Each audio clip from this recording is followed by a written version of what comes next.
حياؤه يربو على العذراء.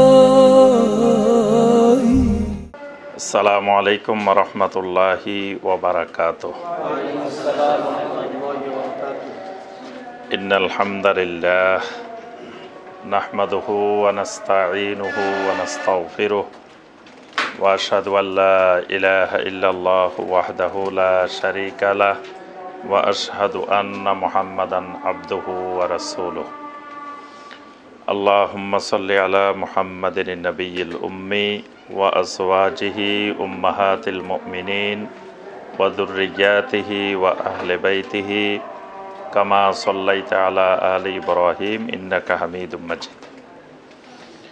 জমিয়ত শুব্বানে আহলে হাদিস বাংলাদেশ কর্তৃক আয়োজিত কেন্দ্রীয় সালেক কর্মশালা 2025-এর আজকে প্রথম দিনে নির্দিষ্ট আলোচনার প্রোগ্রামে আল্লাহ রাব্বুল আলামিন আমাদেরকে উপস্থিত হওয়ার এবং একটি গুরুত্বপূর্ণ বিষয়ের উপরে কিছু কথাবার্তা বলার এবং শোনার তৌফিক দিয়েছেন। সে মহান রব্বুল আলামিনের শুকর আদায় করি, সকলে বলি আলহামদুলিল্লাহ। আজকের যে কর্মশালা সেটির নাম দেওয়া হয়েছে কেন্দ্রীয় সালেক কর্মশালা। তো কর্মশালা এটার ইংরেজি কি বলতে পারবেন? যে কর্মশালা তো বাংলা, এটার ইংরেজি কি? ওয়ার্কশপ। আচ্ছা, ওয়ার্কশপ আর সেমিনার, মাঝে মাঝে বলে যে সেমিনার, এখানে এই বিষয়ের উপরে সেমিনার হবে, আবার মাঝে মাঝে বলে যে এখানে ওয়ার্কশপ হবে, সিম্পোজিয়াম হবে, এরকম বিভিন্ন নাম দেওয়া হয়। তো সেমিনার আর ওয়ার্কশপ এই দুইটার মধ্যে পার্থক্য কি কে বলবেন? আমরা মাঝে মাঝে বিভিন্ন সেমিনারে যাই না, একটা হলো সেমিনার আর একটা হলো ওয়ার্কশপ। মাঝে মাঝে কিছু ওয়ার্কশপ হয়, কর্মশালা হয়। তো কর্মশালা আর সেমিনার দুইটার মধ্যে অনেকগুলো পার্থক্য আছে। মৌলিক একটা দুইটা পার্থক্য বলবেন? হ্যাঁ, জি বলেন।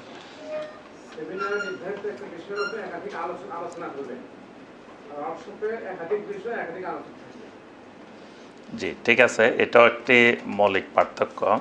তো সবচেয়ে মূল কথা হলো সেমিনার হবে একটি বিষয় কেন্দ্র করে, সেখানে একটি প্রবন্ধ উপস্থাপন করতে হবে। ওই প্রবন্ধের উপরেই, ওই বিষয়ের উপরেই সবাই আলোচনা করবেন। আর কর্মশালা যেটি, ওয়ার্কশপ যেটি, সেটি হলো যে কোনো একটা বিষয়ের উপরে দক্ষতা অর্জন করার জন্য সেখানে হাতে কলমে যেই প্রশিক্ষণ বা যে শিক্ষা, এটি হলো কর্মশালা। অর্থাৎ সেমিনারে আপনি শুধু শুনবেন, সোজা বাংলায় বললে সেমিনারে আপনি বসে বসে শুনবেন, মাথায় কিছু আসলে প্রশ্ন করবেন, এটা আর কোনো কাজ নাই। কিন্তু ওয়ার্কশপ হলো মানে কাজ, এখানে হলো প্রত্যেককে কাজ করতে হবে, এটা পরিশ্রমের কাজ। কর্মশালাটা পরিশ্রমের কাজ, কিন্তু সেমিনারটা যারা উপস্থিত থাকবে এত পরিশ্রমের কাজ না। এখানে হলো বসে থাকা, শোনা, এখান থেকে কিছু জ্ঞান অর্জন করা। কিন্তু ওয়ার্কশপটা হলো হাতে কলমে শিক্ষা, জানা, বোঝা, এটা অত্যন্ত পরিশ্রমের কাজ। এটা হলো কর্মশালা। কাদের কর্মশালা আজকে? সালেক। আলহামদুলিল্লাহ, আপনারা হইলেন সবাই কি সালেকিন। একটা বই আছে এই নামে, কি নাম বলেন তো দেখি? মাদারিজুস সালেকিন। এটা লিখেছেন কে? ইমাম ইবনুল কাইয়িম রাহিমাহুল্লাহ। তাহলে দেখা যায় এই সালেক শব্দটি অনেক প্রাচীন কালেও অনেক আগে থেকেই পরিচিত। এই কারণেই তিনি মাদারিজুস সালেকিন, সে কোন আমলে কোন সময় ইমাম ইবনুল কাইয়িম রাহিমাহুল্লাহ তিনি লিখেছেন। তো আমাদের দেশে সালেকিনটা আবার বিকৃত অবস্থায় আছে। সালেকিনটা পীর মুরিদিরা নিয়ে গেছে, তারা মনে করে তারাই সালেকিনের কাজ করতেছে, তারা সালেকিন, এবং তারা ওই মাদারেজ সালেকিনেরই দলিল প্রমাণও দেয় যে সেখানে যে বিষয়গুলো বলা হয়েছে সেগুলো। তো যাই হোক, আমাদের আজকের এই সালেকিন কর্মশালায় যেই বিষয়টি আমরা এখন আমাদের ওয়ার্কশপের বিষয়, সেটি হলো মানব জীবনে তাওহীদের অপরিহার্যতা। এই বিষয়টি মোটামুটি আমরা যারা মাদ্রাসায় পড়েছি বা এই সুবহানের সাথে সম্পৃক্ত হয়েছি তাদের সবাইরই মোটামুটি জানা, যে কারণ আমাদের দাওয়াতের মূল বিষয়বস্তুই হলো তাওহীদ। তো তাওহীদ না জানলে তো সে দায়ী হতে পারবে না, দাওয়াতে দিতে পারবে না। এই কারণে তাওহীদ মোটামুটি আমাদের সবারই জানা আছে। তো জানা জিনিসও আবার একটু যখন আমরা বিভিন্ন আলোচকের থেকে শুনব, তখন এই জানাটা আরও একটু গভীরে রূপ নেবে। আর গভীরে না গেলে আমি আপনি মানুষের কাছে মানে সুন্দরভাবে সহজভাবে তুলে ধরতে পারবো না। মানে একটা ভাষা জানা আর গভীরভাবে জানা, যেটাকে তাফাক্কুহ ফিদ্দীন বলা। তাফাক্কুহ একটা হলো সাধারণভাবে জানা, আর একটা হলো তাফাক্কুহ গভীরভাবে জানা। এই গভীরভাবে না জানলে কোনো বিষয়ে তখন সহজভাবে বলা যায় না, আর গভীরভাবে জানলে সেটাকে আপনি কঠিন জিনিসকেও একেবারে সহজ করে বলতে পারবেন। এজন্য দেখবেন যে তাওহীদের বিষয় আমাদের দেশে খুব কম আলোচনা হয়। কারণ হইল তাওহীদের আলোচনা যখন যারা করেন, প্রথম কথা অনেক দায়ী বক্তা তারা তো তাওহীদ সম্পর্কে জানেই না, এই সম্পর্কে কোনোদিন লেখাপড়াই করে নাই, তো তারা আলোচনা করবেই বা কি। আর যারা জানেন তাওহীদের জ্ঞান আছে অনেক, কিন্তু যখন আলোচনা করতে যান তখন এত কঠিনভাবে আলোচনা করেন মানুষ কিছুই বুঝে না, সাধারণ মানুষ বুঝতে পারে না। তাই এই কারণে তখন মানুষ মনে করে যে কি শুনতেছি, কি কিছুই তো বুঝতেছি না। এই কারণে মানুষ এটাতে উৎসাহ পায় না, আলোচকেরও আর তাওহীদের আলোচনা করতে উৎসাহ পায় না। কারণ ধরেন আমি আলোচনা করতেছি, মানুষ সব ঘুমাইতেছে বা মানুষ পান খাইতেছে, মানুষ ঘুরতেছে, কেউ এটাকে মনে করতেছে, বুঝতেছেও না, গুরুত্ব দিচ্ছে না, তখন আলোচকেরও আর মন চায় না যে আমি এই বিষয়ে আলোচনা করি। কিন্তু তাওহীদটাকে যদি গভীরভাবে স্টাডি করে, ভালোভাবে এটাকে শিখায়, তাফাক্কুহ করে, তখন দেখা যাবে যে এটাকে আপনি সহজভাবে বলতে পারবেন। সাধারণ মানুষকে অঙ্কের জ্ঞান যাদের ভালো, যারা অঙ্কের উপরে অনার্স মাস্টার্স করে, ভালো অঙ্ক জানে, ভালো, তারা কিন্তু একটা কঠিন অঙ্ককেও আমাকে সহজভাবে বুঝাই দিতে পারবে। তো এই জন্য তাফাক্কুহ দরকার হয়। তো এই জন্য তাওহীদ জানলেও তাওহীদটা গভীরভাবে জানা দরকার। তা আমরা কয়েকটি বিষয় এই আলোচ্য বিষয়ের মধ্যে আমরা আলোচনা করব। প্রথম কথা, যে মানুষের জন্য, মানুষের জীবনে এই তাওহীদের প্রয়োজনীয়তা, মানে তাওহীদটা কেন মানুষের জীবনে দরকার, এটা হলো প্রথম বিষয়। দ্বিতীয় বিষয় হলো মানব জীবনের উপরে তাওহীদের প্রভাব, আসারুত তাওহীদ আলা হায়াতিল ইনসান, মানুষের জীবনের উপরে তাওহীদের একটি প্রভাবগুলো কি কি। আরেকটি বিষয় শেষে আমরা একটু ইঙ্গিত দিব, সেটি হলো তাওহীদ কত প্রকার, তারপরে তাওহীদের রোকন কয়টি, এই বিষয়গুলো শুধু একটু আমরা আপনাদের জানা জিনিসগুলোই আরেকবার একটু আমরা স্মরণ করাই দিব, ইঙ্গিত দিব। এটা দিয়ে আমাদের এই বিষয়ের আলোচনা শেষ করব ইনশাআল্লাহ। তো প্রথম আসি তাওহীদ, যে বিষয় আমাদের আলোচনা মানব জীবনে তাওহীদের অপরিহার্যতা। তাওহীদের একটি আরবিতে সংজ্ঞা বলবেন, কে বলবেন দেখি? আমি আপনাদেরকে জিজ্ঞাসা করতেছি, কোনো মনে কষ্ট নিতেছেন? বলেন দেখি আরবিতে একটা সংজ্ঞা।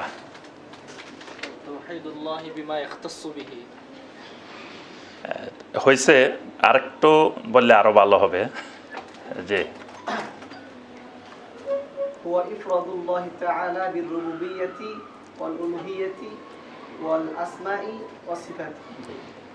ঠিক আছে, এটা আরো সুন্দর হয়েছে, তবে ওই শব্দটা বললে আরো সুন্দর হবে, যে ইফরাদুল্লাহ তাআলা বিমা ইয়াখতাসসু বিহি মিনার রুবুবিয়্যা ওয়াল আসমা ওয়াস সিফাত ওয়াল উলুহিয়্যা। তাহলে ওই যে বিমা ইয়াখতাসসু বিহির ব্যাখ্যাটা চলে আসলো, যে কোন কোন ক্ষেত্রে যে আল্লাহ সুবহানাহু ওয়া তাআলাকে একক হিসাবে নির্দিষ্ট করা, একক হিসাবে গণ্য করা। যদি আপনাদের কোনো অসুবিধা না হয় তাহলে ওইটাই ভালো হয়। ঠিক আছে, আর যদি মনে করেন যে না চলার দরকার, মাঝখানে না হয় সমস্যা হতে পারে। সমস্যা নেই। আচ্ছা, আমরা কি আলোচনাটা শেষ করে পরে নামাজ পড়বো নাকি মাঝখানে সালাতের বিরতি দিব, কি বলেন আপনারা?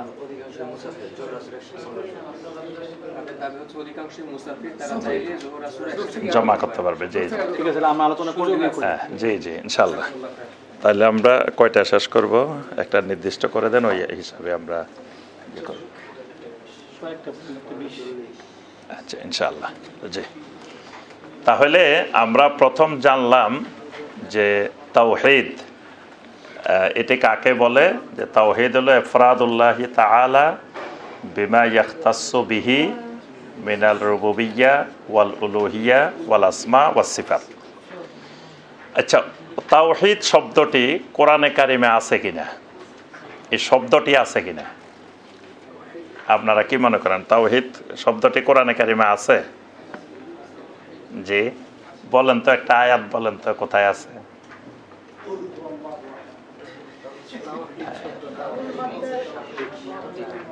না, এখানেও আছে, মানে এখানে আহাদ, আহাদটা তো তাওহীদকে বুঝায়। আর কি আছে কোরআনে কারিমে? সূরা আল মুমতাহিনার 4 নম্বর আয়াত ওয়াহেদ আছে, কিন্তু মানে তাওহীদ বলতে কোরআনিক শব্দটা হলো ওয়াহদা, কোরআনের শব্দটা হলো ওয়াহদা। সূরা আল মুমতাহিনার 4 নম্বর আয়াতে আল্লাহ সুবহানাহু ওয়া তাআলা ইব্রাহিম আলাইহিস সালামের ব্যাপারে বলছেন, কাদ কানাত লাকুম উসওয়াতুন হাসানাতুন ফি ইব্রাহিম ওয়াল্লাযিনা মাআহু ইয ক্বালু লিকাওমিহিম ইন্না বুরাআউ মিনকুম ওয়া মিম্মা তা'বুদুনা মিন দুনিল্লাহ কাফারনা বিকুম ওয়া বাদা বাইনানা ওয়া বাইনাকুমুল আদাওয়াতু আবাদান হাত্তা তু'মিনু বিল্লাহি ওয়াহদা। ইব্রাহিম আলাইহিস সালাম তার কওমকে লক্ষ্য করে বলছেন যে হাত্তা তু'মিনু বিল্লাহি ওয়াহদা, মানে তোমাদের সাথে আমাদের আদাওয়া বাগদা চলতে থাকবে, অনবরত চলতে থাকবে, চলতে থাকবে। কোন পর্যন্ত? হাত্তা তু'মিনু বিল্লাহ, শুধু আল্লাহর উপরে ঈমান বলে ইব্রাহিম আলাইহিস সালাম থেমে থাকেন নাই, যে হাত্তা তু'মিনু বিল্লাহি ওয়াহদা, খালি আল্লাহর উপরে ঈমান আনলে হবে না, আল্লাহর উপরে তো ঈমান আনতে হয়। তারা তো আল্লাহকে বিশ্বাস করেই, তারা আল্লাহকে বিশ্বাস করে বলেই আল্লাহ নামে কোনো দেবতা, কোনো মূর্তি তারা তৈরি করে নাই। তাহলে আল্লাহকে বিশ্বাস করে না, হয়তো আল্লাহ নামেও মূর্তি একটা বানাইতো, আল্লাহ নামেও একটা দেবতা বানাইতো, কিন্তু আল্লাহ নামে নূহ আলাইহিস সালামের যুগ থেকে নবী সাল্লাল্লাহু আলাইহি ওয়াসাল্লাম পর্যন্ত কোনো দেবতা, কোনো মূর্তি কিন্তু বানায় নাই। এই জন্য আল্লাহ পাক সূরা মারিয়ামের মধ্যে বলছেন, হাল তা'লামু লাহু সামিয়্যা, যে তোমরা কি দেখেছো যে পৃথিবীর কোথাও কোনো মুশরিক আমার নামে কোনো দেবতার নামকরণ করছে? এরকম করে নাই। তার অর্থ যুগে যুগে সব মুশরিকেরাই আল্লাহকে বিশ্বাস করে, আল্লাহ আছেন, আল্লাহ রিজিক দাতা, আল্লাহ সৃষ্টিকর্তা, এগুলো বিশ্বাস করেন। তো এই জন্য ইব্রাহিম আলাইহিস সালাম যদি বলতেন হাত্তা তু'মিনু বিল্লাহ, যে তোমরা যতক্ষণ আল্লাহর উপরে ঈমান না আনবে ততক্ষণ তোমাদের সাথে বাড়া, তো তারা বলবে যে আমরা তো ঈমান আনি, আল্লাহকে বিশ্বাস করি। কিন্তু ইব্রাহিম আলাইহিস সালাম সাথে শব্দটি বলছেন হাত্তা তু'মিনু বিল্লাহি ওয়াহদা। আরেকটি আয়াত আছে কোরআনে কারিমে, সেটি হলো ওয়া ইযা যুকিরাল্লাহু ওয়াহদাহু ইসমাআসাত কুলুবুল্লাযীনা লা ইউমিনুনা বিল আখিরাহ।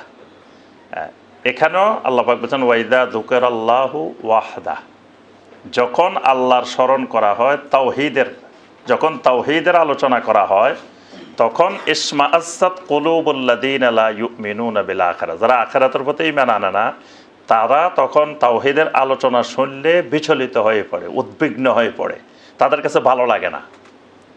এজন্য কোনো ব্যক্তির মধ্যে শিরিক আছে কিনা এটা বোঝার লক্ষণ হলো তার সামনে যখন তাওহীদের আলোচনা হবে তার কাছে এটা ভালো লাগবে না, সে মানে তাওহীদের আলোচনাটা তার কাছে অসহ্য মনে হবে, মানে তার শরীরে জ্বর উঠে যাবে, এটা শুনলে তার কাছে খারাপ লাগবে।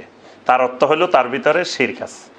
আর ইমানদারের কাছে তাওহীদের আলোচনা শুনলে সবচাইতে মজা লাগবে। এইভাবে কোরআনে কারিমে আরো অনেক জায়গায় আল্লাহ সুবহানাহু ওয়া তাআলা ওয়াহদাহু শব্দটি ব্যবহার করেছেন। হাদিসে অসংখ্য হাদিসে আছে।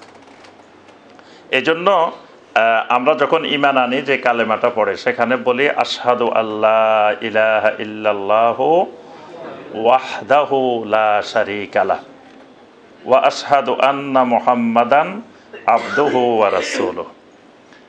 আমরা যে আয়াতটা বলছি ওয়াইজা যুকিরাল্লাহু ওয়াহদা, এটা হলো সূরা জুমারের 45 নম্বর আয়াত। ও জি জি জি জি, একটি আছে সূরা আল আরাফের 70 নম্বর আয়াত।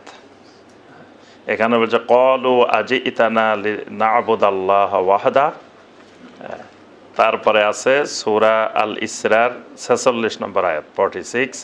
এখানে আছে ওয়াইদা ফিল কোরআনে ওয়াহদা, এখানে ওয়াহদাহু আছে। তারপরে সূরা জুমারের 45 যেটা আমরা বললাম যে ওয়াইজা যুকিরাল্লাহু ওয়াহদাহু ইশমাআজ্জাত কুলুবুল্লাযিনা লা ইউমিনুনা বিল আখিরাহ। তারপরে সূরা গাফিরের 12 নম্বর আয়াত, এখানেও আছে ইযা দুইয়াল্লাহু ওয়াহদা, এখানে আছে। আবার আছে সূরা গাফিরের 84 নম্বর আয়াত, গাফির সূরা মুমিন, এটার আরেক নাম হলো সূরা আল মুমিন। সূরা গাফির আর সূরা মুমিন একই সূরা, এটার 84 নম্বর আয়াত। ক্বালু আমান্না বিল্লাহি ওয়াহদা। এরপরে সূরা আল মুমতাহিনার 4 নম্বর আয়াত, যেটি বললাম হাত্তা তুমিনু বিল্লাহি ওয়াহদা। তাহলে কয়টি আয়াত হলো? 6টি আয়াত। এই 6টি আয়াতের মধ্যেই এই ওয়াহদাহু শব্দটা আসছে। এই কারণে ঈমান আনার সময় আশহাদু আল্লা ইলাহা ইল্লাল্লাহু ওয়াহদাহু লা শারীকা লাহ ওয়া আশহাদু আন্না মুহাম্মাদান আবদুহু ওয়া রাসূলুহু। আচ্ছা, এবার আমরা আমাদের আলোচনার মধ্যে আসি যে আমরা বলছি যে তাওহীদটার সংজ্ঞার মধ্যে বলছি যে মিনার রুবুবিয়্যা ওয়াল আসমা ওয়াস সিফাত আর ওয়াল উলুহিয়্যা। আচ্ছা, এখানে রুবুবিয়্যাত মৌলিকভাবে কয়টি জিনিসকে অন্তর্ভুক্ত করে? রুবুবিয়্যাত মানে রুবুবিয়্যা বললে কি কি বুঝাবে? প্রথম এটা বুঝতে হবে যে রুবুবিয়্যাত বললে মৌলিকভাবে 3টি জিনিসকে বুঝাবে। রুবুবিয়্যাতের মধ্যে মৌলিকভাবে 3টি জিনিস, একটি হলো খালক, একটি হলো মুলক, একটি হলো তাদবীর।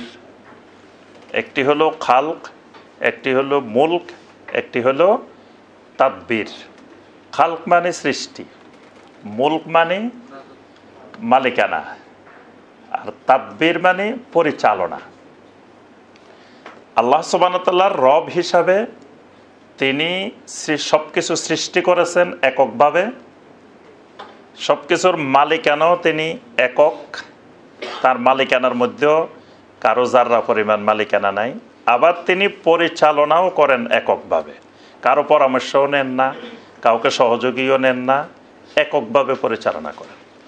এই 3টি বিষয় মিলে আল্লাহ রাব্বুল আলামিনের রুবুবিয়্যাত।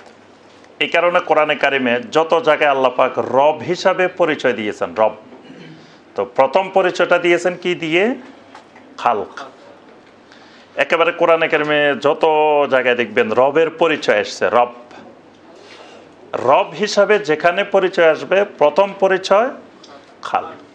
যেমন সূরা আল বাকারার 21 নম্বর আয়াত, সূরা আল বাকারার 20 নম্বর আয়াত পর্যন্ত আল্লাহ সুবহানাহু ওয়া তাআলা কোনো আদেশও দেন নাই, কোনো নিষেধও করেন নাই। সূরা আল বাকারার প্রথম থেকে 20 পর্যন্ত কোনো আদেশও নাই, কোনো নিষেধও নেই। 21 নম্বর আয়াতে এসে আল্লাহ সুবহানাহু ওয়া তাআলা সর্বপ্রথম আদেশ করেছেন, আর 22 নম্বর আয়াতে সর্বপ্রথম নিষেধ করেছেন। এর আগে আর আদেশও নাই, নিষেধও নেই। প্রথম আদেশটি হলো তাওহীদের, আর প্রথম নিষেধটাই হলো শিরকের। 21 নম্বর আয়াত তাওহীদের আদেশ, 22 নম্বর আয়াত শিরকের নিষেধ। তো 21 নম্বর আয়াতে আল্লাহ সুবহানাহু ওয়া তাআলা যে আদেশটি দিয়েছেন সেখানে বলছেন ইয়া আইয়ুহান নাসু উবুদু রাব্বাকুম, হে মানুষ। এখানে কিন্তু তাওহীদের আদেশটা ঈমানদারকে দেন নাই শুধু, ইয়া আইয়ুহান নাস বলে দিয়েছেন, উবুদু রাব্বাকুম, তোমরা তোমাদের রবের, যিনি তোমাদের রব একমাত্র তার ইবাদত করো। তা এখন রব কে? রব তো ফেরাউনও দাবি করছে আনা রব্বুকুমুল আলা, আবার নমরুদও রব দাবি করছে। ইব্রাহিম আলাইহিস সালামকে জিজ্ঞাসা করছে যে তোমার রব কি করে, তো বলছে রব্বি আল্লাযী ইউহয়ি ওয়া ইউমীত, আমার রব জীবন দান করেন, মৃত্যু দান করেন। তো নমরুদ বলছে আনা উহি ওয়া উমীত, আমিও তো জীবন দান করি, মৃত্যু দান করি। তখন ইব্রাহিম আলাইহিস সালাম বলছিলেন যে ইন্না রব্বি ইয়াতি বিশামসে মিনাল মাশরিক, আমার রব তো সূর্যকে পূর্ব দিক থেকে আনেন, ফাতি বিহা মিনাল মাগরিব, তুমিও যদি রব হও তাহলে পশ্চিম দিক থেকে আনো। তাহলে রব তো কার ইবাদত করবে? রব্বাকুম, আল্লাহ পাক এজন্য রবের পরিচয় দিয়েছেন। রবের পরিচয়টা কি? আল্লাযী খলাকাকুম, যিনি তোমাদেরকে সৃষ্টি করেছেন। এখানে রবের প্রথম পরিচয় আল্লাযী খলাকাকুম।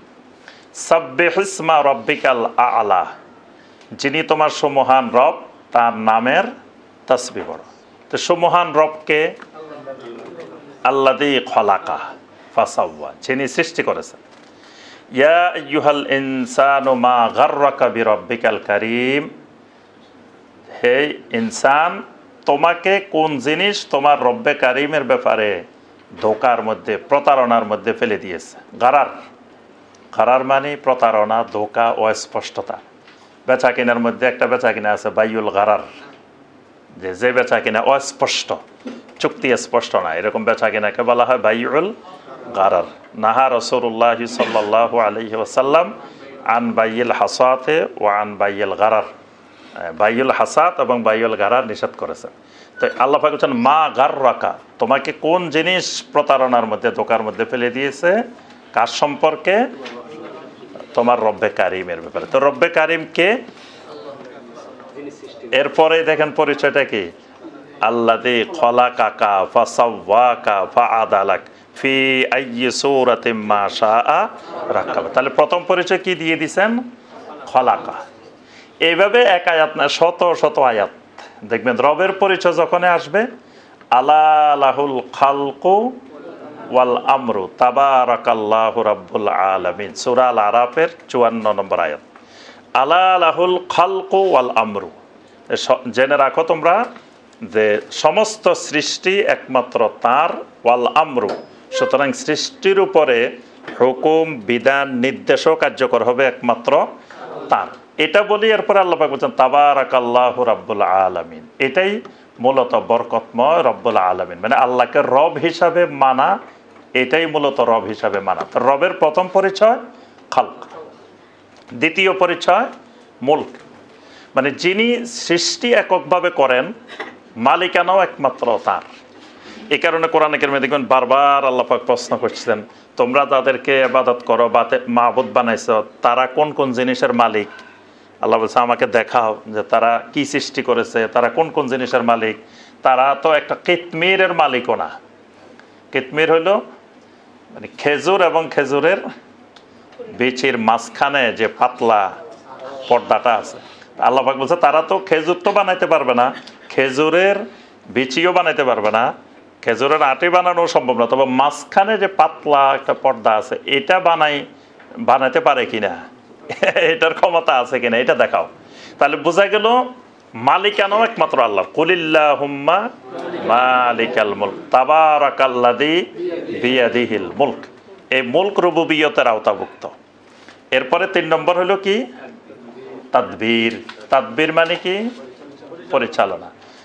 আল্লাহ রাব্বুল আলামিন এই জায়গায় এসে রুবুবিয়তের শিরিকটা, মেইন শিরিকটা হয় 3 নম্বর পয়েন্টে। মানে সৃষ্টি কিন্তু সবাই খালক স্বীকার করে, কাফের মুশরিক সবাই জিজ্ঞেস করলে মান খালাকাকুম, বলে যে আল্লাহ। তারপরে মালিককে, এটাও তারা বলে যে আল্লাহ। কিন্তু সবচেয়ে বেশি শিরিক হয় রুবুবিয়তের ক্ষেত্রে, তাদবীরের ক্ষেত্রে, যে পরিচালনা কে করে। আমাদের দেশে সুফিদের সবচেয়ে বড় শিরক হলো এই পয়েন্টে, তাদবীর।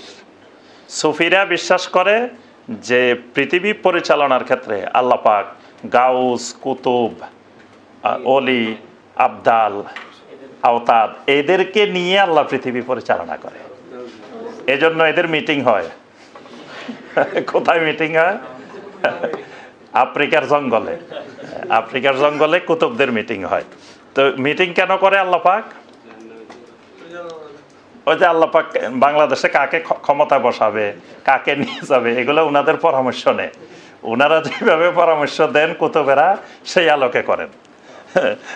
আবার জীবনে অনেক এরকম মজার মজার ঘটনা আছে। একটা ঘটনা বলি, এই যে নদ্দা সরকার বাড়ি মসজিদে একদিন এক ভাই আমার মুসল্লি, ওনার শ্বশুর বেড়াইতে আসছেন।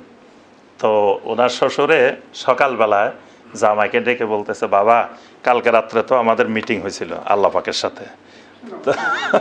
কোথায় মিটিং হয়েছে? বলতেছে প্রথম আসমানে মিটিং হয়েছে। মানে উনি রাত্রে জামাইয়ের বাড়িতে শুয়ে থাকে, উনি প্রথম আসমানেও চলে গেছেন মিটিং করার জন্য। তো মিটিংয়ে জামাই জিজ্ঞেস করতেছে কি কি সিদ্ধান্ত হয়েছে? কয় প্রথম সিদ্ধান্ত হয়েছে এবারের নির্বাচনেও শেখ হাসিনাকে আল্লাহ পাক ক্ষমতায় রাখবে। ওইটা হয়েছে মানে দ্বিতীয়বার যে সময় নির্বাচন হয় ওই সময় যে বলতেছে যে আল্লাহ পাক সিদ্ধান্ত নিছেন যে এবারও ক্ষমতা রাখবে। যাই হোক অনেক ঘটনা। তাহলে বোঝা যায় যে এরা বিশ্বাস করে যে আল্লাহ পাক এককভাবে পরিচালনা করেন না। এই পরিচালনাটা আল্লাহ পাক 7 মহাদেশে 7 জন গাউস আছে। এদের লিডার যিনি উনি হইলেন গাউসুল আজম। এই জন্য তারা আব্দুল কাদের জিলানী রাহমাহুল্লাহকে বলে কি গাউসুল আজম। তারপরে বলে যে গাউসুল আজম মাইজবান্ডারি, গাউসুল আজম আট্রসি, গাউসুল আজম অমুক, এরা সব গাউসুল আজম। মানে 7 মহাদেশে 7 জন গাউস যিনি প্রধান, 7 জনের মধ্যে উনি গাউসুল আজম। তো এরা এই জায়গায় শিরিক করে তাদবীরের ক্ষেত্রে, কিন্তু আল্লাহ সুবহানাহু ওয়া তাআলা এককভাবে পরিচালনা করেন। কোনো গাউস কুতুব কারো সাহায্য সহযোগিতা আল্লাহ পাক যাররা পরিমাণও, এমনকি ফেরেশতাদেরও আল্লাহ রাব্বুল আলামিন কোনো বিষয়ে মালিকানা দেন নাই। ফেরেশতারা কাজ করে রূহ কবজ করার, কিন্তু ফেরেশতাদের কোনো এখানে মালিকানা নাই। চাইলে 1 মিনিট আগে, চাইলে 1 মিনিট পরে এটা করারও তাদের কোনো ক্ষমতা আল্লাহ পাক কোনো ক্ষমতা ফেরেশতাদেরকেও দেন নাই। তো তাহলে আমরা এটা মূল পয়েন্টগুলো মনে রাখবো যে রুবুবিয়তের ক্ষেত্রে 3টি মৌলিক পয়েন্ট। একটি হলো খালক, একটি হলো মুলক, একটি হলো তাদবীর। আচ্ছা, এবার আসেন আল আসমা ওয়া সিফাত। আসমা ওয়া সিফাতের ক্ষেত্রে আসমা আল্লাহ পাকের নাম কয়টি? 99টি না। আল্লাহ সুবহানাহু ওয়া তাআলার নাম অসংখ্য। আল্লাহ পাক কোরআন কারীমে অনেক জায়গায় বলেছেন ওয়ালিল্লাহিল আসমাউল হুসনা। আল্লাহ পাকের নাম 99টা, এটা আল্লাহ পাক বলেন নাই, যে অসংখ্য সুন্দর সুন্দর নাম আছে। আর হাদিসের মধ্যে যেটা আসছে ইন্না লিল্লাহি তিসআতা ওয়া তিসঈনা ইসমান, এটাকে শাইখ বিন বাজ রাহমাহুল্লাহ বলেন যে এই হাদিসটা তোমাকে বুঝতে হলে এভাবে বুঝতে হবে যে একজন বলতেছে ভাই আমার কাছে 1 কোটি টাকা আছে, এটা দিয়ে আমি একটা মাদ্রাসা করতে চাই। তো এটা বলার অর্থ এই নয় যে তার কাছে টাকাই আছে খালি 1 কোটি, তার আরও অনেক টাকা আছে, তবে 1 কোটি টাকা সে রাখছে মাদ্রাসা করার জন্য। তো এটার অর্থ হইলো এটাই যে আল্লাহ সুবহানাহু ওয়া তাআলার অনেক নাম আছে, তন্মধ্যে 99টা আল্লাহ সুবহানাহু ওয়া তাআলা আমাদেরকে দিয়েছেন, প্রকাশ করেছেন। এই জন্য নবী সাল্লাল্লাহু আলাইহি সাল্লাম যখন কিয়ামুল লাইলের জন্য উঠতেন তখন যে দোয়া পড়তেন সেই দোয়ার মধ্যে বলতেন যে ইস্তাসারতা ফিল গায়বে, আল্লাহ যে নামগুলো আপনার গায়েবের মধ্যে আপনি রেখে দিয়েছেন। কিছু নাম আপনি প্রকাশ করেছেন, আবার কিছু নাম গায়েবের মধ্যে আপনি রেখে দিয়েছেন। তো এজন্য নাম অসংখ্য, কিন্তু প্রকাশ করেছেন 99টা। মান আহসাহা দাখালাল জান্নাহ। তো এই ইহসা মানে এই নামগুলোকে সংরক্ষণ করা, এটা বেশি দিলে আমরা সংরক্ষণ করতে পারতাম না। আপনার সালাত 5 ওয়াক্ত দিয়েছেন, যদি আল্লাহ পাক 50 ওয়াক্ত দিতেন, দিলে আল্লাহ দিতে পারতেন, কিন্তু দিলে হয়তো আমরা ওইভাবে সংরক্ষণ করতে পারতাম না। এই জন্য আল্লাহ পাক ওইভাবে না দিয়ে আমাদেরকে কমাই 5 ওয়াক্তে দিয়ে দিয়েছেন। তো আসমা হলো এই নামগুলোর ক্ষেত্রে, সিফাত হলো গুণাবলীর ক্ষেত্রে। আচ্ছা, সিফাতের ক্ষেত্রে আমাদের আহলুস সুন্নাহ ওয়াল জামাতের মূল আকীদাটা কি বলেন তো দেখি?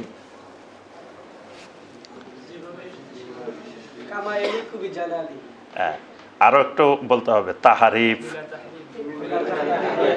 মিন গায়রি তাহরিফিন ওয়ালা তাতিলিন।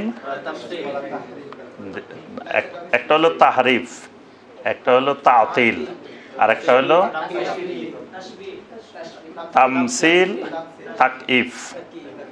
তামসিল তাকইফ, তাহলে চারটা বললাম আমরা। একটা হলো তাহরিফ, একটা হলো তাতিল, একটা হলো তামসিল তাকইফ। আচ্ছা, এগুলার উদাহরণ বলতে পারবেন? তাহরিফের উদাহরণ বলেন তো দেখি। তাহরিফ, তাহরিফটার উদাহরণ, পরিবর্তনটা কিরকম? আল্লাহর সিফাতের পরিবর্তন। এই পরিবর্তনটা দুইভাবে হয়, শাব্দিকও হয়, অর্থের দিক থেকে হয়। তো শাব্দিক হলো ওয়া কাল্লাম আল্লাহু মুসা তাকলিমা। এটাকে আপনার মুতাজিলারা এবং যারা আল্লাহর এই সিফাতকে, আল্লাহর কালামের সিফাতকে অস্বীকার করে, তারা এখানে পড়ে ওয়া কাল্লাম আল্লাহ মুসা তাকলিমা। কাল্লাম আল্লাহুর জায়গায় কি পড়ে? কাল্লাম আল্লাহ। এটা হলো শাব্দিক পরিবর্তন। এরা কাল্লাম আল্লাহুর মধ্যে কাল্লাম আল্লাহু হইলে আল্লাহ মুসা আলাইহিস সালামের সাথে কথা বলছেন, আর কাল্লাম আল্লাহ হইলে মুসা আলাইহিস সালাম আল্লাহর সাথে কথা বলছেন। এটা শাব্দিক পরিবর্তন। অর্থের পরিবর্তন, অর্থগত পরিবর্তন, যে আল্লাহর সিফাতের অর্থগত পরিবর্তন কিরকম? যেমন ধরেন আল্লাহ পাক বলছেন হাত, ইয়াদুল্লাহ, ইয়াদুল্লাহি ফাওকা আইদিহিম। তখন এরা অর্থ করার সময় কি করে? না, এরা বলে যে কুদরতি হাত। শব্দ হইল ইয়াদুল্লাহ, আল্লাহর হাত, কিন্তু অর্থ করার সময় কি হাত? কুদরতি হাত। এখানে তো ইয়াদুল কুদরা এরকম নাই, এটা অর্থগত পরিবর্তন। এরকম আরো অনেক পরিবর্তন আছে, এগুলো হলো অর্থগত। আচ্ছা, তারপরে বলেন দেখি তাতিল কিরকম? তাতিল, জি, তাতিল মানে আল্লাহর সিফাতকে অস্বীকার করা, মানে তাতিল মানে ছুটি দিয়ে দেওয়া, মানে এটা আল্লাহকে ছুটি দিয়ে দেওয়া। মুশরিকদেরকে যখন আল্লাহ নবী সাল্লাল্লাহু আলাইহি ওয়াসাল্লাম বললেন যে তোমরা ইয়া আইয়ুহান নাস কুলু লা ইলাহা ইল্লাল্লাহ, তখন তারা যে জবাবটা দিছে সূরা সোয়াদের 5 নম্বর আয়াত। তো সূরা সোয়াদের 5 নম্বর আয়াতে তারা নবী সাল্লাল্লাহু আলাইহি ওয়াসাল্লামকে বলতেছিল যে আজআলাল আলিহাতা ইলাহান ওয়াহিদা ইন্না হাযা লাশাইয়ুন উজাব, যে তুমি কি আমাদেরকে অসংখ্য মাবুদ থেকে এক মাবুদ নির্ধারণ করে দিচ্ছ? এটা তো মহা আশ্চর্যজনক কথা। কারণ কি? কারণ আমাদের এখন মাবুদ আছে বর্তমানে 361 জন, আল্লাহ সহ মক্কা মুকাররমায় আছে 360, আল্লাহ একজন, তো 361। আমরা চিন্তা করতেছি আরো কিভাবে মাবুদ বাড়ানো যায়, কারণ 361 জনে আমাদের শান্তি, সুন্দরভাবে শৃঙ্খলা শান্তি এটা স্থাপিত হচ্ছে না। আরো মাবুদ বাড়াইলে হয়তো আমাদের শান্তি আসতে পারে। আর তুমি এসে আমাদেরকে বলতেছো মাবুদ কি করার জন্য? কমানোর জন্য। তো তাহলে এই যে 360 জনের কাজ আল্লাহর একার উপরে চাপ পড়বে। যদি 360 জন মাইনাস হয় তাহলে 360 জনের কাজ আল্লাহর একার উপরে চলে আসবে। তা আল্লাহ কয় দিক সামলাবেন? আমরা চাচ্ছি আল্লাহর কাজ কমায় দেওয়ার জন্য, কিন্তু তুমি বলতেছো কি সব দায়িত্ব আল্লাহর উপরে দিয়ে দেওয়ার জন্য। মানে আমরা চাচ্ছি আল্লাহকে হালকা করার জন্য, আর তুমি এসে বলতেছো আল্লাহকে কাজ বাড়াই দেওয়ার জন্য। তা আল্লাহর যত সহযোগী হবে তত আল্লাহর সুবিধা, নাউজুবিল্লাহ। এই জন্য তারা বলছে ইন্না হাযা লাশাইয়ুন উজাব। তাতিল হলো মানে আল্লাহর দায়িত্ব হালকা করে দেওয়া, মানে আল্লাহর ক্ষমতা, আল্লাহর দায়িত্ব এটাকে হালকা করা, মানে আল্লাহর সিফাতকে অস্বীকার করা। তামসিল হলো মাসাল দেওয়া, সাদৃশ্য স্থাপন করা। তাকাইফ হলো পদ্ধতি, মানে আপনার আল্লাহর হাত, হাতের একটা ধরন কাইফিয়া নির্ধারণ করা, এটা হলো তাকিফ। তো আল্লাহর সিফাতগুলো হবে তাহরিফ, তাতিল, তামসিল, তাকিফ থেকে মুক্ত। এটা হলো তাওহীদ। আচ্ছা, এরপরে উলুহিয়ত। উলুহিয়তটা ইলাহ থেকে। ইলাহ মানে কি? ইলাহ শব্দের অর্থ কি হবে?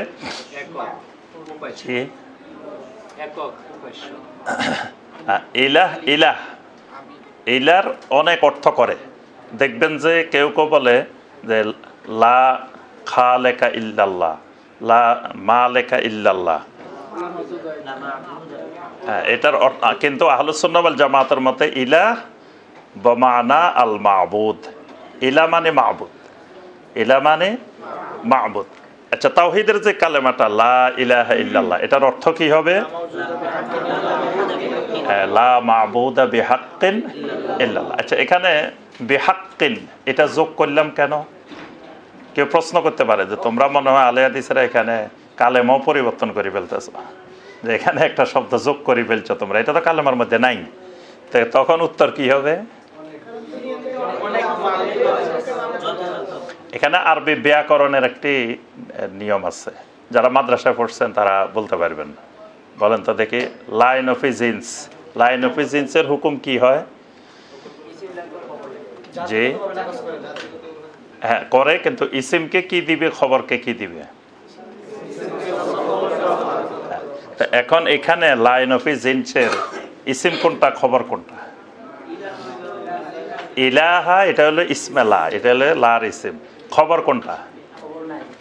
খবর নাই। এই খবরটাই বেহাক্কিন, খবরটা এখানে মাহজুব আছে, খবরটা এর ভিতরে মাহজুব আছে। তাই সুতরাং আপনি একজন দেওবন্দিরে বুঝাইতে হইলে, একজন বেরলবিকে রেজবিকে বুঝাইতে হইলে, আমি কয়েক জায়গায় বলার পরে অনেকে প্রতিবাদ করছে, কয় দেখো আলে হাদিসেরা এখানে বিহাক্কিন যোগ করছে, আসলে তো এর মধ্যে নাই, এখানে ভিতরে নাই। কই এখানে লা ইলাহা আছে, ইলাহা বিহাক্কিন কোথায় আছে? তা এটা আরবি ব্যাকরণের স্বাভাবিক নিয়ম, যে এখানে ইসমে লা থাকলে খবরে লা থাকবেই, না হয়তো এটা বাক্যই হবে না। তো খবরে লাটা ওই যে বেহাক্কিন, যখন এটা বুঝাই দিবেন তখন দেখবেন যে বুঝবে যে না আসলে তো ঠিক কথা। এখানে ওই একটু আগে আমাদের শায়েখ ইব্রাহিম মাদানী হাফেজাউল্লাহ বলছিলেন যে দেওবন্দিরা নাহু সরফ বালাগাত এগুলোতে খুব পারদর্শী, কিন্তু কোরআন এবং সুন্নার ব্যাপারে গাফেল। মানে আরবি সব বুঝে, ব্যাকরণ বুঝে, কিন্তু কোরআন সুন্নার ব্যাখ্যায় গেলে তখন তারা আর সেখানে বুঝে না, সেখানে ভিন্ন দিকে চলে যাচ্ছে। যাই হোক, আমরা প্রথম বুঝলাম তাওহিদ। এবার আসেন তাওহিদের গুরুত্ব। তাওহিদের অনেক গুরুত্ব, মানব জীবনের উপরে তাওহিদের গুরুত্ব। তাওহিদের প্রথম গুরুত্ব, অনেকগুলো গুরুত্ব আছে, আপনারা বিভিন্ন বইতে পাবেন, বিস্তারিত তাওহিদের বইগুলোতে সেখানে পাবেন। তো আমরা কয়েকটা বিষয় শুধু বলি। প্রথম কথা, আল্লাহ সুবহানাহু ওয়া তাআলা মানুষকে সৃষ্টি করেছেন কিসের জন্য? তাওহিদের জন্য। তাওহিদের জন্য সমস্ত মাখলুকাত সৃষ্টি করেছেন তাওহিদের জন্য। সূরা জারিয়াতের 56 নম্বর আয়াত, ওয়ামা খালাকতুল জিন্না ওয়াল ইনসা ইল্লা লিয়াবুদুন। এখানে ইল্লা লিয়াবুদুন অর্থ হলো ইল্লা লিওয়াহিদুনি বিল ইবাদাহ, মানে ইবাদতের মাধ্যমে আল্লাহকে একক তাওহীদ কায়েম করবে। এই জন্যই আল্লাহ সুবহানাহু ওয়া তাআলা মানুষ, জিন, মানুষ আর জিন মানে সমস্ত মাখলুকাত, সমস্ত মাখলুকাত আল্লাহ পাক শুধুমাত্র তাওহীদের জন্য সৃষ্টি করেছেন। তাহলে মানুষ থাকে যখন তার ভিতরে তাওহীদ থাকে। যখন তার ভিতরে তাওহীদ থাকে না তখন সে আর মানুষ থাকে না, সে মনুষ্যত্ব হারিয়ে ফেলে। এই কারণে আল্লাহ পাক বলছে ইয়া আইয়ুহাল্লাযীনা আমানু ইন্নামাল মুশরিকুনা নাজাস। তারা নাপাক কেন? তাদের ভিতরে তাওহীদ নেই। তাওহীদ না থাকার কারণে মুশরিককে আল্লাহ পাক নাজাস বলছেন, যে এরা নাপাক। তাহলে তাওহীদ মানুষকে পবিত্র করে, তাওহীদ মানুষকে মানুষ বানায়। এই জন্য নবী সাল্লাল্লাহু আলাইহি ওয়াসাল্লামকে আল্লাহ পাক নবীও বানাইছেন, রাসূলও বানাইছেন। আচ্ছা, নবী বানাইছেন কোন আয়াত দিয়ে, রাসূল বানাইছেন কোন আয়াত দিয়ে? বলেন তো দেখি। ইকরা বিসমি রাব্বিকাল্লাযী খালাক দিয়ে নবী বানাইছেন, রাসূল বানাইছেন ইয়া আইয়ুহাল মুদ্দাসসির। জি, এখানে ইয়া আইয়ুহাল মুদ্দাসসিরের মধ্যে আল্লাহ পাক প্রথম বলেছেন ইয়া আইয়ুহাল মুদ্দাসসির কুম ফাআনজির ওয়া রাব্বাকা ফাকাব্বির ওয়া সিয়াবাকা ফাতাহহির। তো আল্লাহ পাক প্রথম বলেছেন কুম, আপনি চাদর মুড়ি দিয়ে, কম্বল মুড়ি দিয়ে শুয়ে থাকা যাবে না, আপনি দাঁড়ান, উঠে যান। কারণ আপনাকে নবী রাসূল এই উদ্দেশ্যে বানানো হয়নি যে আপনি ভয় পায় শুয়ে থাকবেন। এক জিবরাইল দেখে যদি আপনি ভয় পান, তা আরো কত ভয়াবহ বিপদ আসতেছে আপনার সামনে। কুম, আপনি উঠে যান। উঠে আপনার কি কাজ? এক নম্বর কাজ ফাআনজির, আপনি আপনার চতুর্দিকে যারা আছে সব মানুষগুলোকে ফাআনজির আনিশ শিরকে, সকল তাফসিরে আছে ফাআনজির আনিশ শিরকে, আপনি শিরিক থেকে সতর্ক করেন। ওয়া রাব্বাকা ফাকাব্বির, শিরিক দূর করে সেখানে আপনার রবের তাকবীর কায়েম করেন, মানে শ্রেষ্ঠত্ব কায়েম করেন। তো শ্রেষ্ঠত্ব কি দিয়ে হবে? ফাকাব্বির বিত্তাওহীদ। আচ্ছা, এরপরের কথাটা গুরুত্বপূর্ণ, ওয়া সিয়াবাকা ফাতাহহির, আপনার কাপড় চোপড় পবিত্র রাখেন। তাই নবী সাল্লাল্লাহু আলাইহি ওয়াসাল্লামের কাপড় চোপড় কি নাপাক থাকতো, অপবিত্র থাকতো? তো এখানে আল্লাহ পাক কেন সতর্ক করে দিলেন যে আপনার কাপড় চোপড় পবিত্র রাখেন? এখানে কাপড় চোপড় বলতে এটা বালাগাতের ভাষায় বলা হয় ইস্তেআরা। বালাগাতের মধ্যে ইস্তেআরা আছে না? হ্যাঁ, সিয়াবাকা মানে কাপড় চোপড় না। সিয়াবাকা ফাতাহের মানে আপনি যে সমাজে দাওয়াত দিবেন, আপনার সমাজের চতুর্পাশে শিরিক, তা আপনি শিরিকের মাঝখানে থাকবেন, কিন্তু আপনার গায়ে যেন শিরিক না লাগে। ওই যে একটা মাছ আছে না, বাইম মাছ, কিসের মধ্যে থাকে? কাদার ভিতরে থাকে, কিন্তু গায়ের মধ্যে কাদা লাগে না। তো আপনি থাকবেন শিরিকের মাঝখানে, চতুর্দিকে শিরিক আর শিরিক, শিরিক আর শিরিক, নাপাক, কিন্তু আপনার কাপড় চোপড়ে আপনার গায়ে যেন শিরিক না লাগে। এটা হলো সিয়াবাকা ফাতাহের। তাহলে বোঝা যায় যে শিরিকের মধ্যে যারা আছে এরা মনুষ্যত্ব হারিয়ে ফেলছে, এরা শাররুল বারিয়া, এদেরকে আল্লাহ পাক বলেন শাররুল বারিয়া। আর ইমানদার হইলো তাওহীদ, আহলুত তাওহীদ হইলো খায়রুল বারিয়া। এই জন্য মুশরিক মারা গেলেও তার ইজ্জত থাকে না। মুশরিক মারা যাওয়ার পরে তার গোসল দেওয়া হয় না, তাকে কাঁধে নেওয়া হয় না, তাকে কবরস্থ যে সুন্নাহ পদ্ধতিতে কবরস্থ সেটা করা হয় না। আবু তালেব মারা যাওয়ার পরে নবী সাল্লাল্লাহু আলাইহি ওয়াসাল্লাম এই কাজগুলো করতে আলী রাদিয়াল্লাহু তাআলা আনহুকে নিষেধ করছেন। তাহলে বোঝা গেল তাওহীদ, তাওহীদের জন্য আল্লাহ পাক মানবতাকে সৃষ্টি করেছেন। সুতরাং তাওহীদ না থাকা এটা মানবতা বিধ্বংসী কাজ, মানবতা বিরোধী কাজ। যার ভিতরে তাওহীদ নেই সে মনুষ্যত্বের মধ্যে নেই। আল্লাহ সুবহানাহু ওয়া তাআলা তাওহীদকে মানুষের ফিতরতের মধ্যে দিয়ে দিয়েছেন। ফিতরত, বান্দা যাতে তাওহীদ খুঁজে পায়, এজন্য আল্লাহ পাক কয়েকটা মাধ্যমে বান্দার মধ্যে আল্লাহ পাক এমন কিছু যোগ্যতা দিয়েছেন যেগুলো দিয়ে বান্দা যেন তাওহীদবাদী হয়, আহলুত তাওহীদ হয়। এক নম্বরে আল্লাহ পাক দিয়েছেন ফিতরত। ফিতরতটা হলো মানে স্বভাবজাত, জন্মগতভাবে আল্লাহ দিয়ে দিয়েছেন। এজন্য আমরা বলি যে একজন মানুষের বয়স যদি হয় ৬০ বছর, তাহলে তার তাওহীদের বয়স, ঈমানের বয়স ৬০ বছর ৬ মাস। কারণ সে দুনিয়াতে আসার আগে মায়ের পেটে থাকতেই সে কিন্তু তাওহীদ পাইছে, ঈমান পাইছে। তাহলে ঈমানের বয়স তার বয়সের চাইতে বেশি। আমরা তো গণনা করি সে যেদিন দুনিয়াতে আসছে সেদিন থেকে তার বয়স গণি, তো কিন্তু তার ঈমানের বয়স আরো ৬ মাস বেশি, কারণ সে মায়ের পেটে থাকতেই তাওহীদ দিছে, আল্লাহ পাক তাওহীদ দিয়েছেন। এটার নাম হলো ফিতরত। সূরা আর-রুমের 30 নম্বর আয়াত, ফাআকিম ওয়াজহাকা লিদ-দীন হানিফা ফিতরাতাল্লাহিল্লাতী ফাতারান নাস আলাইহা। এটাই হলো ফিতরাতুল্লাহ, যে আল্লাতী ফাতারান নাস আলাইহা। আল্লাহ পাক এই ফিতরতের উপরে মানবতাকে, মানব জাতিকে সৃষ্টি করেছেন। তো এক নম্বরে আল্লাহ পাক ফিতরত দিয়ে দিয়েছেন। ২ নম্বরে আল্লাহ সুবহানাহু ওয়া তাআলা আল্লাহকে খুঁজে পাওয়ার জন্য, তাওহীদ খুঁজে পাওয়ার জন্য আকল দিয়েছেন। ২ নম্বরে আকল দিয়েছেন। ৩ নম্বরে আল্লাহ সুবহানাহু ওয়া তাআলা অনুভূতি দিয়েছেন, আশ-শুউর, এহসাস, যে অনুভূতি শক্তি। এই জন্য কোরআনে কারিমে দেখবেন বারবার একটু পরে পরে আল্লাহ বলছেন আফালা তাকিলুন, আফালা ইয়াকিলুন, যে তাদেরকে আকল নাই। আর যখনই মানে একটু এলোমেলো হয় তখন আল্লাহ পাক বলছে লা ইয়াকিলুন। যেমন ওই যে সূরা আল হুজুরাতের মধ্যে এরা এসে নবী সাল্লাল্লাহু আলাইহি ওয়াসাল্লামকে ডাকাডাকি করছে দুপুর বেলায়, আল্লাহ পাক বলছেন ইন্নাল্লাযীনা ইউনাদুনাকা মিন ওয়ারাইল হুজুরাতি আকসারুহুম লা ইয়াকিলুন। এদেরকে আকল নাই, এদের অধিকাংশ বেআকল, আকল নাই। তাহলে এই আকল, তাওহীদ খুঁজে পাওয়ার জন্য আল্লাহ পাক প্রত্যেকটা মানুষকে আকল দিয়েছেন। আরেকটা দিয়েছেন এহসাস, শুউর, উপলব্ধি, অনুভূতি শক্তি। অনুভূতি শক্তিটা কিরকম? যেমন আমরা দোয়া করি, দোয়া কবুল হচ্ছে, কে দোয়া কবুল করতেছে, এইটা তার অনুভূতিতে আসবে। এজন্যই ওই যে জুবাইর ইবনে মুতাইম রাদিয়াল্লাহু তাআলা আনহুর হাদিস, তিনি বলছেন যে আমি যখন নবী সাল্লাল্লাহু আলাইহি ওয়াসাল্লাম সালাতুল মাগরিবের মধ্যে সূরা তুর তেলাওয়াত করতেছিলেন, যখন এক একটা আয়াত তেলাওয়াত করতেছিলেন, তখন আস্তে আস্তে আমার ভিতরে তাওহীদের প্রতি উদ্বুদ্ধতা আসতেছিল। যখন এই আয়াতের মধ্যে আসলেন, আল্লাহ পাক সেখানে প্রশ্ন করতেছেন যে তোমরা কি তোমাদের নিজেদেরকে তোমরা নিজেরা সৃষ্টি করেছো না আমি সৃষ্টি করেছি? তখন কাদা কালবি আইয়াতিরা, মনে হচ্ছিল আমার অন্তর ছিঁড়ে আমার ভিতর থেকে উড়ে চলে যাবে। আর ওয়াযালিকা আউওয়ালা বা ওয়াকারাল ঈমানু ফি কলবি, এটাই প্রথম যেটা আমার অন্তরে ঈমান আনার ব্যাপারে প্রথম অনুভূতি সৃষ্টি করে।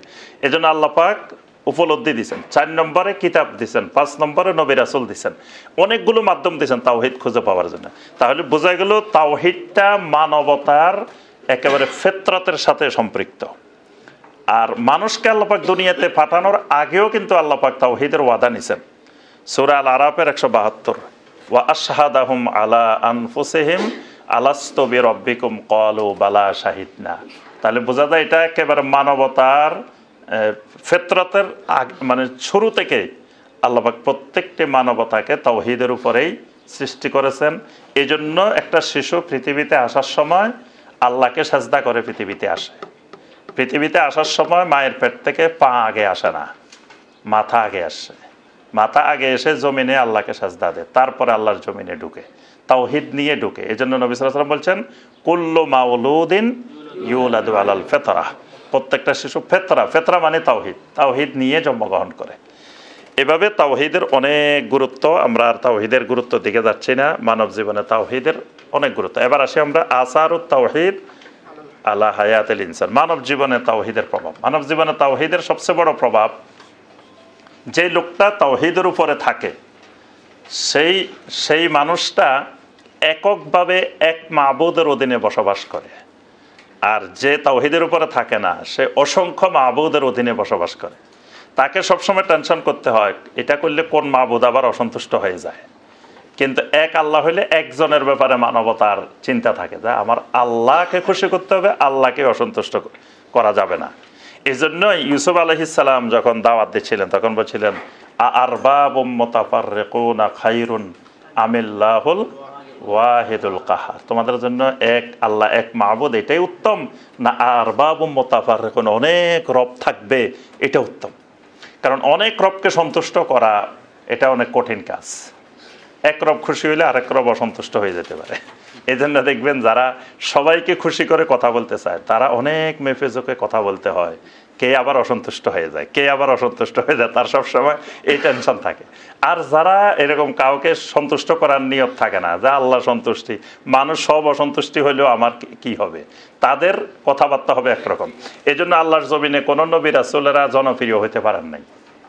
পৃথিবীতে একজন নবীও এরকম আসার নাই যে যিনি জনপ্রিয় ছিলেন।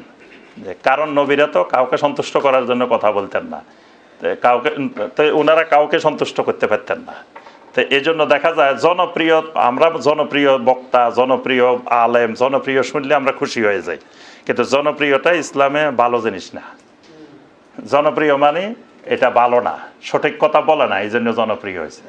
যদি সঠিক কথা বলতো তাহলে জনপ্রিয় হইতে পারত না। কারণ আল্লাহর নবীদের চেয়ে যোগ্যতা সম্পন্ন, আল্লাহর নবীদের চেয়ে বড় আলেম, আল্লাহ নবীদের চেয়ে বড় দায়ী, আল্লাহ নবীদের চেয়ে বড় হেকমতওয়ালা পৃথিবীতে আর কেউ আসেও না, আসবেও না। তো তারা এত হেকমা নিয়ে, এত এলেম নিয়ে, এত আপনার তাকওয়া নিয়ে তারপরে দাওয়াত দিছেন, কিন্তু তারা জনপ্রিয় হইতে পারেন না। এটা স্বাভাবিক জিনিস, না হওয়ারই কথা। তো হওয়া মানেই নিশ্চয় তার কোনো জায়গায় গ্যাপ আছে, সে যেভাবে দাওয়াত দেওয়া দরকার সেভাবে দেয় না, এই জন্য জনপ্রিয়। হ্যাঁ, তো এই জন্য আমরা যে কথাটা বলছিলাম যে মানব জীবনে তাওহীদ নিয়ে বসবাস করলে সে যেভাবে ইতমিনানের সাথে বসবাস করতে পারবে, অসংখ্য মাবুদ নিয়ে সে ওই ইতমিনানের সাথে বসবাস করতে পারবে না। এই জন্যই বান্দা যত বেশি আল্লাহর জিকির করবে, আলা বিযিকরিল্লাহি তাতমাইন্নুল কুলুব, যখন এক আল্লাহর অধীনে সে বসবাস করবে, এক আল্লাহর জিকির করবে, তখন তার অন্তরে ইতমিনান তৈরি হবে। তো আমরা সর্বশেষ আর একটা পয়েন্ট বলি, শেষ আমাদের আলোচনা, সময় হয়ে গেছে অনেক। তো সেটি হলো তাওহীদের কালেমা কোনটা? কালেমাতুত তাওহীদ কোনটাকে বলা হয়? লা ইলাহা ইল্লাল্লাহ, এটার নাম কালেমাতুত। এটার আর কি কি নাম আছে? কয়েকটা নাম বলেন তো দেখি। কালেমাতুল ঈমান, কালেমাতুল ইখলাস, এটার নাম কালেমাতুল ইখলাস, এটার নাম কালেমাতুল্লাহ, এটার নাম কালেমাতুত তাকওয়া। কোরআনে কারিমে দেখবেন কালিমাতুল্লাহি হিয়াল উলিয়া, তো কালিমাতুল্লাহ মানে লা ইলাহা ইল্লাল্লাহ। আবার কালিমাতুত তাকওয়া, কোরআনে অনেক জায়গায় কালিমাতুত তাকওয়া বলা হয়েছে, তো কালিমাতুত তাকওয়া মানে লা ইলাহা ইল্লাল্লাহ। এটার নাম কালিমাতুস সাওয়া, ইয়া কুল ইয়া আহলাল কিতাব তাআলাউ ইলা কালিমাতিন সাওয়াইম বাইনানা ওয়া বাইনাকুম, এটার নাম কালিমাতুস সাওয়া। এটার নাম আল কাউলুস সাবিত, ইউসাব্বিতুল্লাহুল্লাযীনা আমানু বিল কাউলিস সাবিত ফিল হায়াতিদ দুনিয়া ওয়া ফিল আখিরাহ। কাউলে সাবিত মানে লা ইলাহা ইল্লাল্লাহ। এটার নাম আল উরওয়াতুল ওয়াসকা, ফামান ইয়াকফুর বিত-তাগুতি ওয়া ইউমিন বিল্লাহি ফাকাদ ইসতামসাকা বিল উরওয়াতিল ওয়াসকা। এই উরওয়াতুল ওয়াসকা মানে লা ইলাহা ইল্লাল্লাহ। এটার আরো অনেকগুলো নাম আছে লা ইলাহা ইল্লাল্লাহ। তো লা ইলাহা ইল্লাল্লাহর রকম কয়টি? লা ইলাহা ইল্লাল্লাহর রকম দুইটি। কি কি? প্রথম নফি, তারপরে ইসবাত। নফি মানে না করা, ইসবাত মানে হ্যাঁ করা। যদি একটা সূত্র মনে রাখবেন তাওহীদের, এই সূত্রটা শেখ সালেহ আল ফাওজান হাফেজাহুল্লাহ বলছেন যে সূত্রটা হলো মানে না যোগ হ্যাঁ সমান সমান তাওহীদ, সমান সমান তাওহীদ। না যোগ হ্যাঁ সমান সমান তাওহীদ, মানে লা ইলাহা না, ইল্লাল্লাহ হ্যাঁ, তো সমান সমান কি হয়েছে? তাওহীদ। এজন্য শুধু লা ইলাহা হইলেও তাওহীদ হবে না, ইল্লাল্লাহ হইলেও তাওহীদ হবে না। যখন দুইটা যোগ হবে তখন কি হবে? তাওহীদ। আচ্ছা, এবার আসেন হ্যাঁ যোগ হ্যাঁ, মানে না নাই সব জায়গায় হ্যাঁ, ইয়েস, নো নাই। ঠিক কি না? ঠিক। দেখবেন বক্তা কয় ঠিক কি না, সবাই বলে কি ঠিক, কোনো বেঠিক নেই। উনি যা বলবে কোনো কিছু বেঠিক নেই। উনি সিরিকে কথা বলতেছে, তাও সব কি ঠিক। তাহলে বোঝা যায় হ্যাঁ যোগ হ্যাঁ সমান সমান শিরক, সমান সমান শিরক। সব জায়গায় হ্যাঁ মানে শিরক। যেখানে পাবে সেখানে মাথা ঝুঁকাবে, যেখানে পাবে সেখানে ইবাদত করবে। কোনো মাবুদের নির্দিষ্ট নাই, কাউকে হ্যাঁ না করবে না, সব হ্যাঁ। এটা হলো কি শিরক। আচ্ছা, না যোগ না সমান সমান নাস্তিকতা, নাস্তিক। না যোগ না, হে কোনো জায়গায় হ্যাঁ নাই, সব জায়গায় না, সব জায়গায় নো, কোনো মাবুদে মানে না। না যোগ না সমান সমান নাস্তিক। তিনটা দিনের, একটা হলো না যোগ না সমান সমান নাস্তিক, হ্যাঁ যোগ হ্যাঁ সমান সমান শিরক, আর না যোগ হ্যাঁ। তো শাইখ সালেহ আল ফাওজান হাফেজুল্লাহ একটা উদাহরণ দিচ্ছেন যে একটা বাক্য বললাম আমি, খালেদুন কায়েমুন, খালেদ দণ্ডায়মান। তো এই বাক্যটা বলার পরে তিনি বলছেন যে তো দুইটা প্রশ্ন করো, এবার তুমি স্টুডেন্টদেরকে দুইটা প্রশ্ন করবা এখানে। একটা প্রশ্ন হলো যে খালেদ কোন অবস্থায় আছে, তাহলে উত্তর কি হবে? দাঁড়িয়ে আছে। যেহেতু বলা হয়েছে খালেদুন কায়েমুন, দণ্ডায়মান, দাঁড়িয়ে আছে। দ্বিতীয় প্রশ্নটা করো যে খালেদ ব্যতীত বাকিরা কোন অবস্থায় আছে? বসে আসে কিন্তু নিশ্চিত নাই, কেউ দাঁড়িয়েও থাকতে পারে, কেউ বসেও থাকতে পারে। বাকিদের অবস্থা কিন্তু এখানে স্পষ্ট হয় নাই। কিন্তু এই বাক্যটাকে যখন আমি না যোগ হা যোগ করে বলবো, এতক্ষণ বলছি এটা পজিটিভ আকারে, ইসবাত আকারে। এখন যখন বলবো লা কায়েমা ইল্লা খালেদুন, খালেদ ব্যতীত আর কেউ দণ্ডায়মান নয়। এবার দুইটা প্রশ্ন যে খালেদ কোন অবস্থায় আছে? দাঁড়ানো আছে। খালেদ ব্যতীত বাকিরা কোন অবস্থায় আছে? সব বসে আছে, আর একজনও দাঁড়ানো নেই। তাহলে এখানে খালেদের দাঁড়ানোটার তাওহীদ কায়েম হয়েছে। একমাত্র খালেদ দাঁড়ায় রয়েছে, আর সবাই বসে আছে। এই জন্য আল্লাহ সুবহানাহু ওয়া তাআলা তাওহীদের কালেমাটাকে না যোগ হা যোগ দিয়ে আদম আলাইহিস সালাম থেকে যুগে যুগে এক কালেমা কিয়ামত পর্যন্ত এটা না যোগ হা দিয়ে আল্লাহ সুবহানাহু ওয়া তাআলা করছেন যে এটা তাওহীদ কায়েম করতে হলে না যোগ হা লাগবে যে কোনো ব্যাপারে। আচ্ছা, তাওহীদের রকম দুইটা, একটা না, একটা হ্যাঁ। এরপরে জানতে হবে কয়টা জিনিসকে না করতে হবে, কয়টা জিনিসকে হা করতে হবে। দুটা জিনিস জানতে হবে যে না এর জায়গায় হা করলে, হা এর জায়গায় না করলে শিরক হয়ে যাবে, তাওহীদ আর থাকবে না। তা বাংলাদেশের মানুষের সবচেয়ে বড় জটিলতা না এর জায়গায় হা করে, হা এর জায়গায় না করে। এই জায়গায় কারণে তারা শিরকের মধ্যে ডুবে আছে। তো কয়টা জিনিসকে না করতে হবে? প্রথম আসি নফি। চারটা জিনিসকে নফি করতে হবে, চারটা জিনিসকে ইসবাত করতে হবে। মানে চারটা জিনিসকে চিরতরে না করতে হবে, চারটা জিনিসকে চিরতরে হা করতে হবে। তা না করতে হবে কোনটা কোনটা?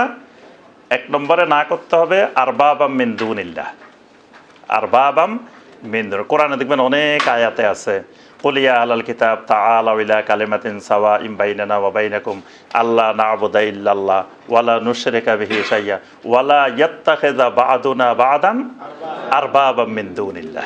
এই আরবাবাম মিন দুনিল্লাহ।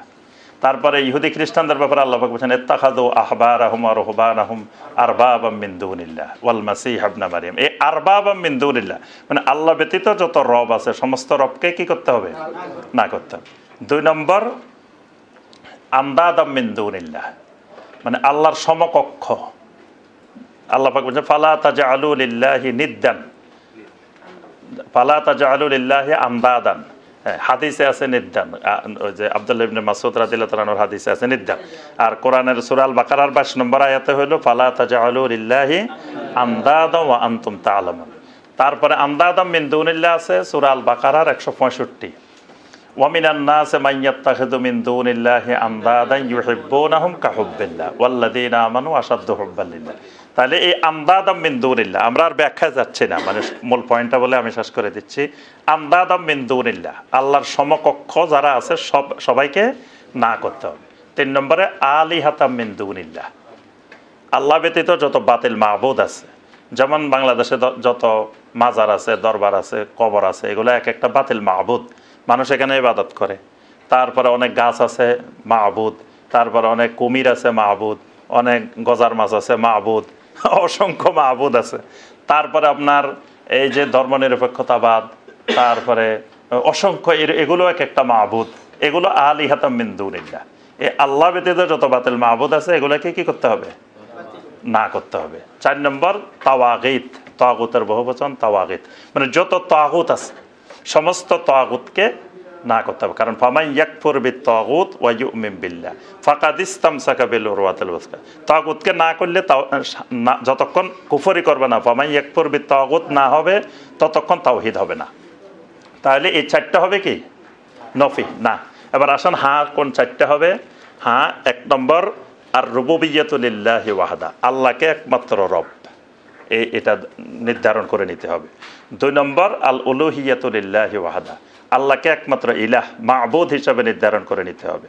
3 নম্বর আল মাহাব্বাতুল খালিসাতু লিল্লাহ, মানে মহব্বতে খালেসা একমাত্র আল্লাহর জন্য নির্দিষ্ট করতে হবে। মহব্বতে খালেসা কোনটা? ওই যে ওয়াল্লাযীনা আমানু আশাদ্দু হুব্বান লিল্লাহ, এটাও তাওহীদের একটি অংশ। এই জন্য মহব্বতের কারণে শিরক হয়। 4 নম্বর হলো আত-তাআতুল মুতলাকা লিল্লাহ, মানে একমাত্র নিঃশর্ত আনুগত্য আল্লাহর, আর বাকিদের আনুগত্য মুকাইয়াদা, মানে শর্তযুক্ত। তো রাসূলের আনুগত্য যেহেতু আল্লাহ পাক বলেছেন মাইয়ুতিউর রাসূলা ফাকাদ আতা আল্লাহ, এই জন্য ওই আল্লাহর আনুগত্যের সাথে রাসূলের আনুগত্য অন্তর্ভুক্ত হবে।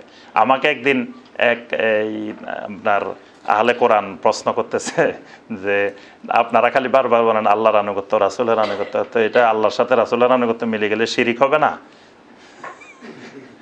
আল্লাহর আনুগত্যের সাথে রাসূলের আনুগত্য যদি মিলি যায় তাহলে তো 2 আনুগত্য কেমনে হয়? আনুগত্য তো হবে আল্লাহর, আসলে আনুগত্য হবে আল্লাহর, ঠিক আছে, কিন্তু আল্লাহর যার আনুগত্য হবে তিনিই বলছেন যে সূরা আন-নিসার 80 নম্বর আয়াত, মাইয়ুতিউর রাসূলা ফাকাদ আতা আল্লাহ, তিনি বলছেন যে আমার রাসূলের আনুগত্য করলে এটা আমার আনুগত্য।